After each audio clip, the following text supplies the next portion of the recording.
gonna get it back, hurt your feelings, I know. Ain't gonna give it up, never make amends with your petty hoes. Never gonna run up, never gonna beg, never, never gonna give up, I'm a bitch, I'm cold. Run it back, never gonna get it back, hurt your feelings, I know. Ain't gonna give it up, never make amends with your petty hoes. Never gonna run up, never gonna beg, never, never gonna give up, I'm a cold bitch, I know. What's up, everybody? I'm Jackson Wheeler. Thank you for joining my podcast. This, I believe, is going to be our third episode, and I feel it is more appropriate to kind of dive in possibly to how I think, where I come from, so y'all can get a better understanding of who it is you've been following and listening to. Now, before we go on, just want to let you guys know, if you want to follow me on Twitter, there we go. Put that right there for you, Guru Jackson. And if you have Spotify, make sure you follow me. Give me a listen. Jackson Wheeler on Spotify. Okie dokie. Now, today, we're going to get right into it, right? So, for today, what's question one? I felt it might be appropriate to get into, what age did I start thinking differently? I have to say that honestly, it was right after I turned 10 years old, between 11 and 12. One day I just found myself not liking where life was going, not liking the situations I was constantly being put in, and where I felt my behavior was going to lead me. Around this same time, I think I found sports.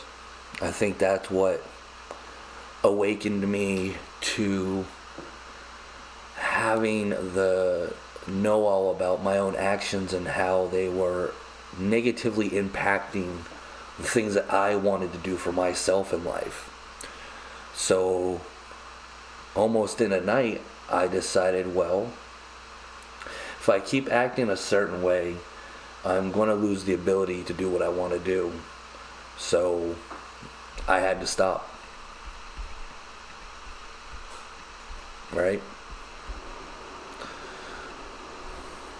Now, as someone who, as a younger child, came from a background of behavioral problems, in Central Florida, in around the late 90s, they would take kids like me and they would put them in behavioral schools.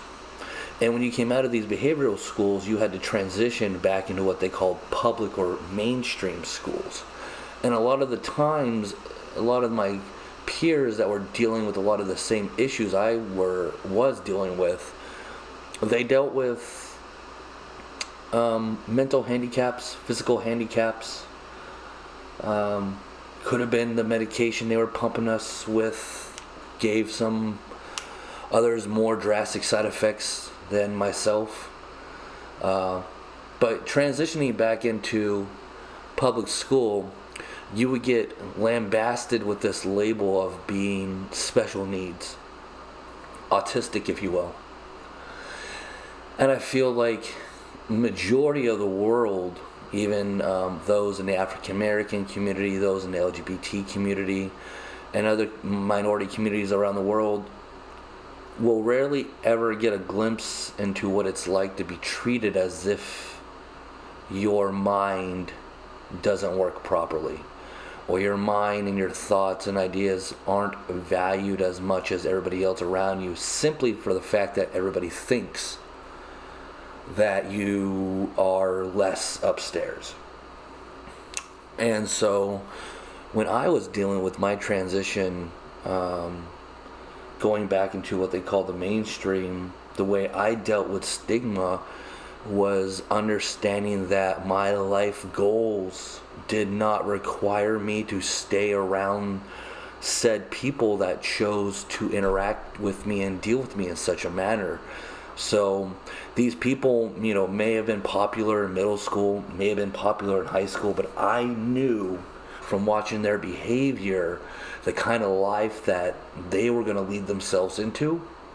So I found solace in knowing that if I stuck to myself, if I did all the little things I needed to do for myself, that my future was more promising than most people's. I always dealt with people that were trying to start things with me. I would smile. My motto was, I'm going to kill you with kindness now, right? I've already been through the whole angry child phase, and that got me nowhere. Now, I'm going to smile to your face and wait for you to do something that gets you in trouble. And I'm going to keep smiling as you ruin your future, right? Because we got rules in place everywhere. So you got to know how to work your systems, essentially, is what I would say. Now, growing up, like I said, I had a rough childhood. No male role models to look up to, so I had to seek them out. One of my earliest ones was my high school track and field coach. He was also the high school drug counselor, cross-country coach, cross-country ski coach, the indoor and outdoor track coach. This guy had coached Olympians. He was a wreck himself in his 20s and 30s, but turned his life around so much that just his presence as an older man was a positive impact for many in the community. Some other people I aspired and looked up to, were people like Walter Payton and Lance Armstrong. I saw that they had been training since they were kids like animals, and that's kind of why at such a young age I took it upon myself to take myself a lot more seriously. And other people I would look up to through the years would be people that I felt handled situations that I myself didn't handle in the ways that I would like to, and my initial reactions and how I dealt with them. Even though I turned my life around, I still felt that at times, even though I wear my heart on my sleeve and I don't condemn that, I at times just wished I was capable of approaching things with more patience. So I've always looked up to those males in my life who deal with almost or as much or more than I do, and how they deal with it with a sense of poise and calmness. And I always tell myself that's what I want to be like, right? And so I strive for it. I don't care if it takes me a while, whatever it is. Life's a journey, and it's your journey, so it's going to be what you make out of it. So I'm also in the LGBT community. I have ADHD, not medically classified anymore, but I know it's still there.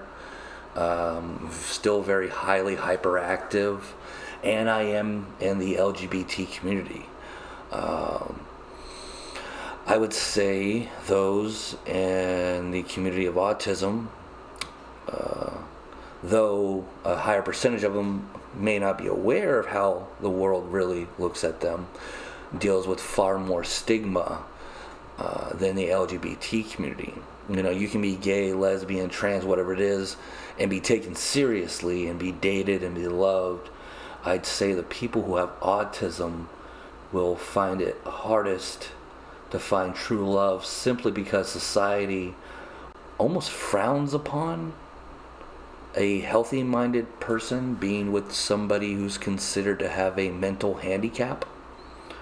So I remember transitioning back into the mainstream, and this was before I was considered LGBT, because I was 11, 12, and just being treated in such ways because I was viewed as autistic. Girls literally telling me to my face they couldn't date me or be seen with me because their friends wouldn't like it. Teachers not taking you seriously at first, doubting you is their initial stance. It's a lot. There's a lot to have to go through. And I would say to anybody going through the same, if you find yourself in that type of environment, just know that other environments do exist that are far more nurturing and understanding, and will give you a chance to explain who you are first before they just,